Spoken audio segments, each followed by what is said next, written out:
మన ప్రభు అయిన యేసుక్రీస్తు అతి శ్రేష్టమైన నామంలో అనుదిన దైవ కృపా కార్యక్రమాన్ని వీక్షిస్తున్న దేవుని బిడ్డలైన మీ అందరికీ ప్రత్యేకమైన శుభాలు తెలియపరుస్తూ ఉన్నాం. ఈ దినం ఈ మాటలు వింటున్న మిమ్మల్ని నా దేవుడు దీవించి ఆశీర్వదించునుగాక.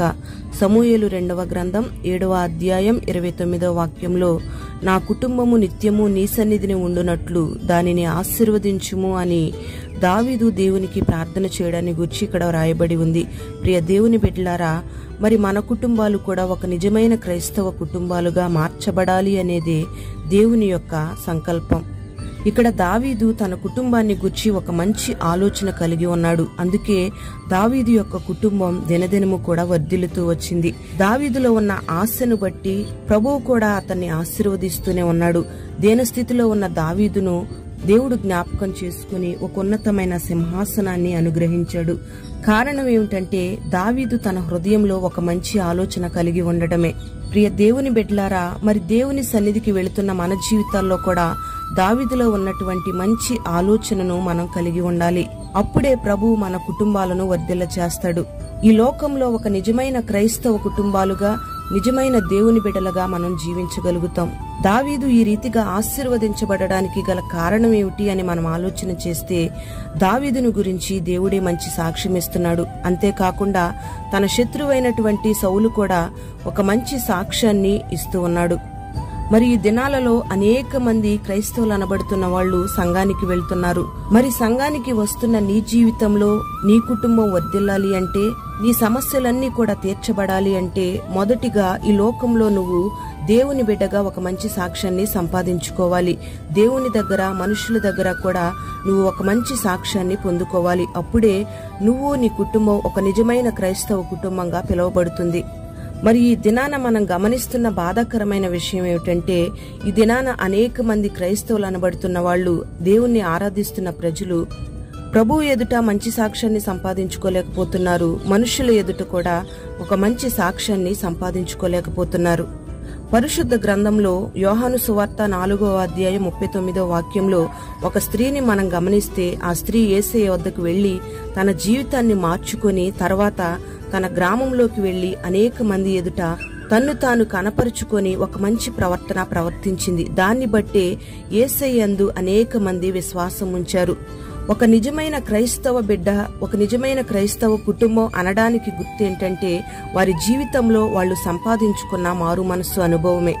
దేవుని సన్నిధికి వెళుతున్న వారు ఎవరైతే మారు మనసు కలిగి జీవిస్తారో వాళ్ళు దేవుని ఎదుట మంచి సాక్ష్యాన్ని సంపాదించుకుంటారు. అలాగే దేవుని నామానికి మహిమకరంగా జీవిస్తారు. నీలో నిజమైన మారు మనసు లేకపోతే నీ కుటుంబం ద్వారా, నీ ద్వారా లోకంలో దేవుని నామం దూషించబడుతుంది. దేవుని నామానికి అవమానం కలుగుతుంది. నువ్వెప్పుడైతే దేవుని నామానికి మహిమకరంగా జీవిస్తావో అప్పుడు నీ కుటుంబం వర్ధిల్లుతుంది. ప్రభువు నీకు దావీదుకు తోడై ఉన్నట్టుగా తోడై ఉంటాడు. దావీదు ఎదుట ఏ శత్రువును దేవుడు నిలవనివ్వలేదో ఆ రీతిగా నీ ఎదుట కూడా ఏ శత్రువును నిలవనివ్వడు. మరి ఈ దినాన నీ జీవితంలో నువ్వు ఒక మంచి సాక్ష్యాన్ని కలిగి ఉండగలిగితే, నీ కుటుంబాన్ని పాడు చేయడానికి, నీ కుటుంబానికి నెమ్మది లేకుండా చేయడానికి ఏ శత్రువైతే నీ కుటుంబం ఎదుట నిలవబడి ఉంటాడో ఆ శత్రువును నీ ఎదుట నుండి ప్రభువు తన బాహుబలంతో తరిమివేస్తాడు. నీ ప్రతి సమస్యను నువ్వు జయించేటట్లుగా దేవుడు చేస్తాడు. ప్రభువు నీకు తోడై ఉంటాడు. అందుకే నువ్వు ప్రభు పక్షంగా నిలవబడి ప్రభు ఎదుట ఒక మంచి సాక్ష్యాన్ని సంపాదించుకోగలిగితే ప్రభువు నీకు తోడయుండి నీ కార్యాలన్నిటినీ కూడా సఫలం చేస్తాడు. మరి ఈ లోకంలో క్రైస్తవ బిడ్డగా జీవిస్తున్న నీవు నిజమైన మారు మనస్సు కలిగి జీవించినట్లయితే, అన్యజనులకు మాదిరికరంగా నీ జీవితాన్ని మార్చుకున్నట్లయితే ప్రభువు నిన్ను గూర్చి సంతోషిస్తాడు. అన్యజనులందరూ కూడా నిన్ను బట్టి ఆశ్చర్యపడేటట్లుగా దేవుడు చేస్తాడు. ప్రియ దేవుని బిడ్డ, దేవుని సన్నిధికి వెళుతున్న నీ జీవితం అనేకులకు ఆశ్చర్యకరంగా, మాదిరికరంగా ఉండాలే గాని నిన్ను చూసి అన్యజనులు అపహసించే విధంగా ఉండకూడదు. వాళ్ళు నిన్ను చూసి హేళన చేసే విధంగా ఉండకూడదు. వీళ్ళు మందిరానికి వెళ్లినా ఒకటే, వెళ్లకపోయినా ఒకటే అనే మాట నీ కుటుంబాన్ని గూర్చి వారు పలకకుండా ఆ రీతిగా నువ్వు జీవించగలగాలి. మరి ఆ రీతిగా ప్రభువు నీకు సహాయం చేయాలని నువ్వు ప్రార్థన చేసుకోగలిగితే నిశ్చయంగా ప్రభువు నీకు సహాయం చేస్తాడు. దావీదు వలె నీవు, నీ కుటుంబం నిత్యము దేవుని సన్నిధిలో ఉండాలని ప్రార్థన చేసుకోగలిగితే, నీలో ఉన్న ఆశను బట్టి దావీదుకు దేవుడు తోడయున్నట్టుగా నీకు తోడయుండి దీనస్థితిలో ఉన్న నిన్ను లేవనెత్తి దేవుడు నిన్ను అనేకులకు ఆశీర్వాదకరంగా మారుస్తాడు. మరి అట్టి కృపను ఈ దినాన దేవుడు నీకు దయచేయునుగాక.